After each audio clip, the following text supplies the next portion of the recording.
I would like to start by thanking my brother Jackson for playing the piano, Joey for the introduction, and my sister Julie and parents for being here. I would also like to thank the Chapel Council for giving me this opportunity. Coming to Millbrook had been a dream of mine since elementary school. I would draw pictures of the crest, wear my Millbrook gear everywhere, go to the games, wander campus with my cousins, and tell anyone that would listen that this was where I wanted to go. I didn't have a sophisticated reason for it, I just knew I loved it, so much that I was in tears receiving my acceptance. When people asked me why I wanted to go, I usually answered with what I'd heard was good about boarding schools: to make me independent, to better prepare me for college, or to give me better athletic opportunities. Very generic and essentially what boarding schools are meant for. But if I answered honestly, I loved that the quad was filled with kids, that friends sat together at every meal, that you might have a roommate, you might have three. The sports games were full of energy, students cared about class, there were a variety of classes, and you lived within a community where people were constantly supporting you. Wanting to be a part of this became my motivation in everything I did from about 9 years old on. This is not an exaggeration. The crest I drew is dated April 2017. Millbrook was always in the front of my mind.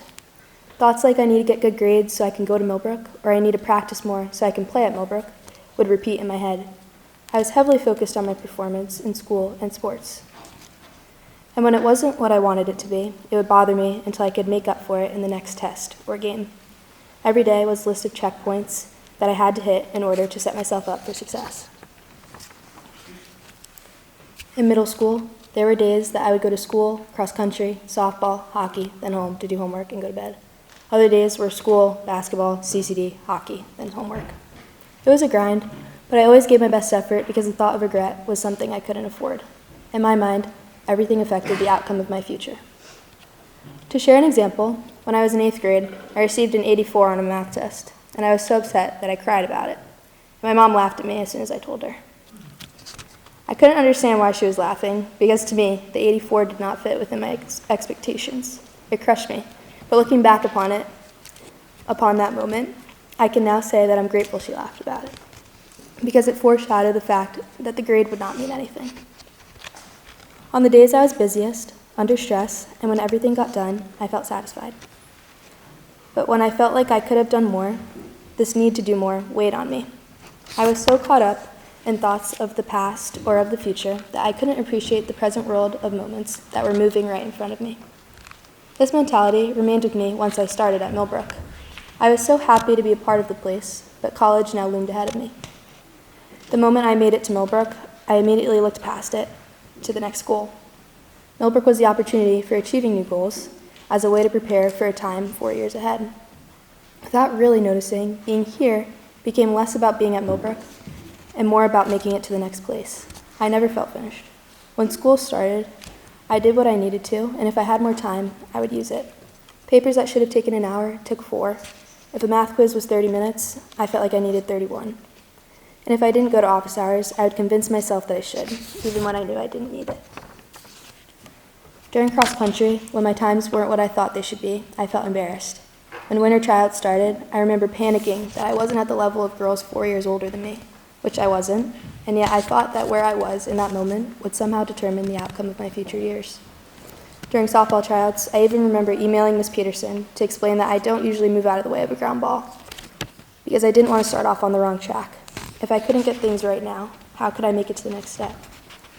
Moments like these sometimes cause me to forget why I wanted to be at Millbrook in the first place. As I reflect on these moments, I notice how consumed I was with making up for the past and preparing for the future.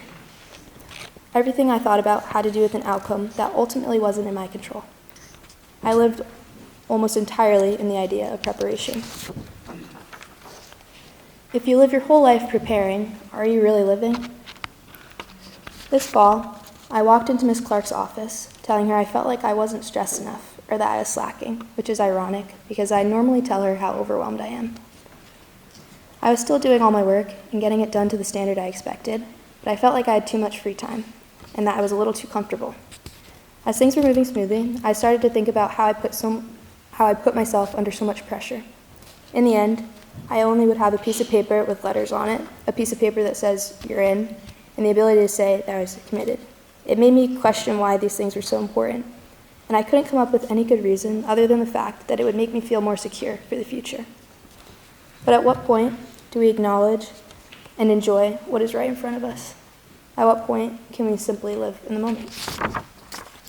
While preparing for the future is obviously necessary, I genuinely wonder when obsessing over what's next may cause us to ignore the beauty of the here and now.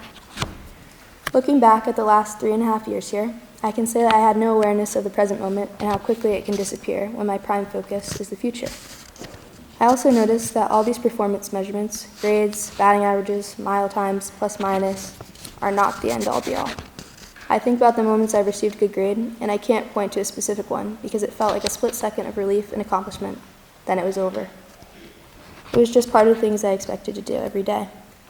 And out of the thousands of practices and games I've played in, I could tell you a few things about which were good or bad, but not much, because in the end, I would just keep looking forward. Remembering the hours I put into the classroom, field, rink, course, locker rooms, and so on, all the hours I spent in preparation, what means the most to me are the connections I have with the people around me and the people who have been and will be with me through all my life. As we grow older, people will not care how good your grades were, what college you went to, if you played a sport or not, or if you're skilled or not. These successes or failures are only a small part of the things that will matter in the end. For me, these things I used to see as major achievements are temporary things that have allowed me to experience connections, memories, and passion, all things that bring me joy. Obviously, a win feels great, and a loss stings, but these feelings will eventually end. They are temporary moments of emotion, but redefining where we find the success and the good in life can help us live with long-term joy and happiness, which are things I think we need to live a life of fulfillment. It's a matter of choosing what you see as valuable. These ideas bring me back to the question of why I love Millbrook. When people ask me now, I don't answer with what I think I should say, but honestly. The connections I've made with my friends, teammates, and faculty are worth far more than any preparation I've ever done. The long bus trips, playing on the quad, hours in the dining hall, studying together, staying up in the common room to finish homework because you had a little too much fun during study hall, or seeing everyone after break are the experiences that will be memories for the rest of my life. And lastly, most important to me, is the stronger relationship that I've built with my family. I don't think I'll ever have anything as special. They have been here with me through literally everything, every achievement, every practice, every game, every moment. Performance doesn't matter in their eyes, well, maybe a little, but in all of our days and nights, our busy days and nights, I know that after everything, I can always find any of them to give me a hug and say I love you. No success could ever be worth more than that.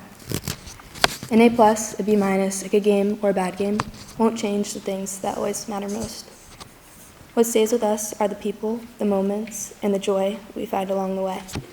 I believe preparation has its place, but it isn't the purpose. We shouldn't let it take over, because life isn't something we're meant to rush through on our way to the next achievement. It's something we're meant to experience while we're here. I encourage you, no matter where you are right now, or what you're working toward, to be present. Don't live so far ahead of yourself that you forget what you need, or what's already in front of you. The journey matters, the people matter, and the joy you find along the way matters far more than any result ever could. Thank you.